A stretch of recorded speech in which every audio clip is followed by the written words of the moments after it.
Hey, good morning. Today, your assignment is that you're going to take the topic of the stock market, which I'm like barely touching upon here. I definitely am not doing it justice compared to what I should be doing it.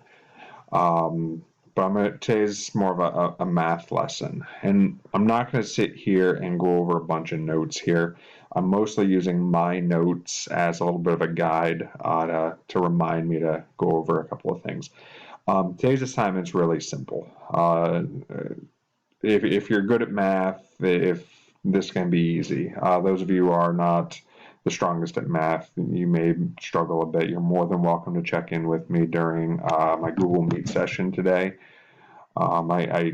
I'll answer any questions. I'm going to do my best to try to explain how to solve these math problems. All of the math is just basic arithmetic. It might be division, it might be multiplication, a little bit of addition or subtraction. There's really nothing complex. You don't need any crazy algebraic equations to do anything. But I know that there's only so much that I can do teaching this way. But anyway, your assignment is not that long. You'll notice that there are a mixture of multiple choice and short answer questions. The multiple choice questions are worth more than the short answer questions. And as far as short answer, I just want you to figure out the answer and type it in. It's not like you have to explain anything. So anyway, these are all different types of questions that relate to the stock market in one way or the other. So I'm just going to try to explain this as best and as quickly as I can. First off, the concept of how a stock works. Stock is just a singular unit of ownership in a stock. So, like for instance, the example I'm going to use is Apple.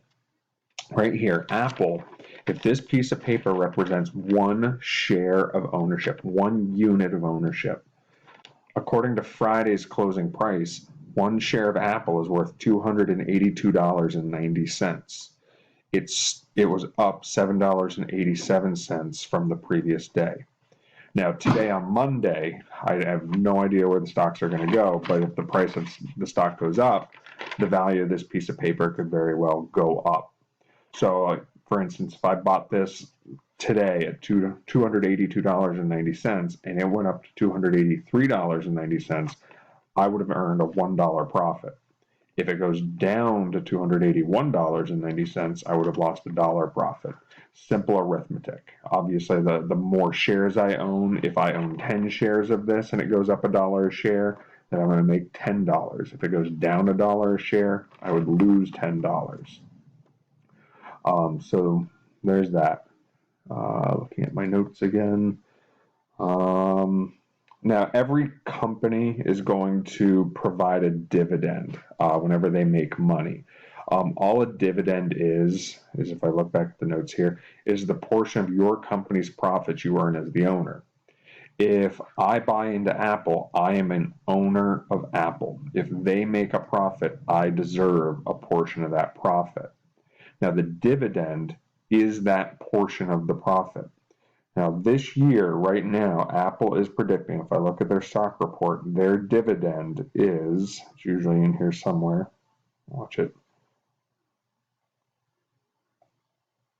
It's not there, so I'm just going to look it up elsewhere. Apple stock dividend.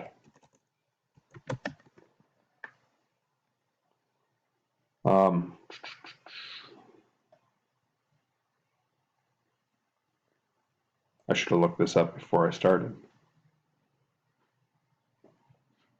But I'm not going to stop and start over.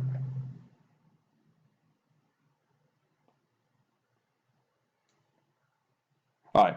I'm not going to search for it. The way a stock dividend works is it's pretty super simple.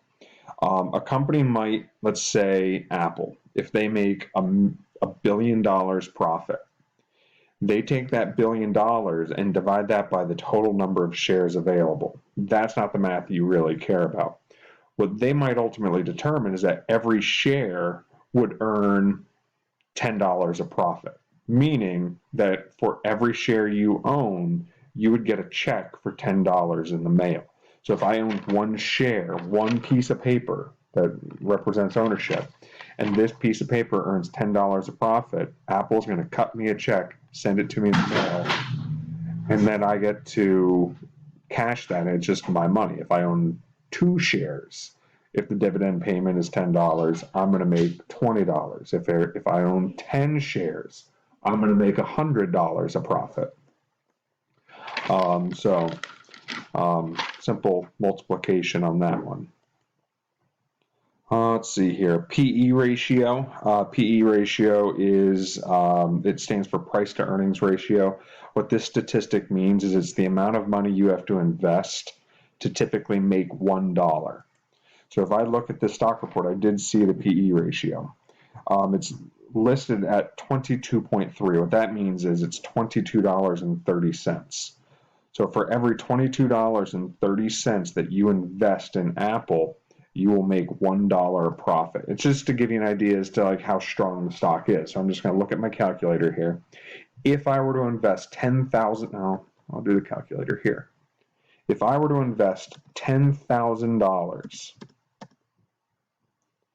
and it has a PE ratio of $22.30, I could expect a profit of $448.43.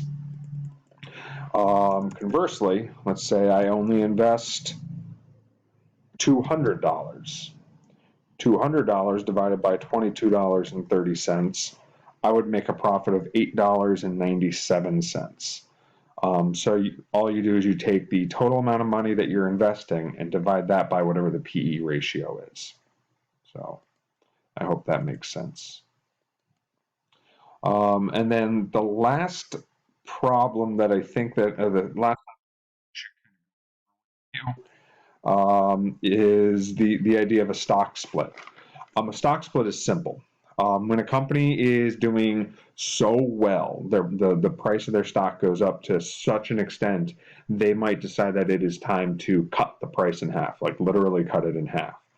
So I pulled out a piece of paper because this is typically how I would teach us in class. This piece of paper represents 1 unit of ownership. Let's say that this is Apple, and my Apple right now costs $282.90. I'm going to round it up to 300 to make the math easy. So if this piece of paper equals $300 of value, if Apple decides to split my stock, they're literally just putting out an order that says every unit of ownership, every share of ownership you have is now worth 2. I now own 2 shares, whereas before I owned 1. And mathematically, what that does is this is still worth $300, but this is worth $150. This is worth $150. So I own 2 shares that is now worth $150 each for a total of $300. So if I had 1 share becomes 2. If I own 2 shares becomes 4. If I own 100 shares becomes 200. So mathematically, all you do is you double the shares and you split the price in half. So if I take, again, this is 100, originally that was a $300 piece of paper. If I now split it into 4, each piece of paper is worth $75. 75 times 4 would be $300, and just sort of go up that way. So today's assignment, again, a little bit of math is involved. I'm going to upload the link to this calculator here in the event that anybody doesn't have a calculator. I know that you're not going to need anything crazy like a scientific calculator. You're not going to need exponents or any sort of algebraic equations. But I'm still going to upload that for you.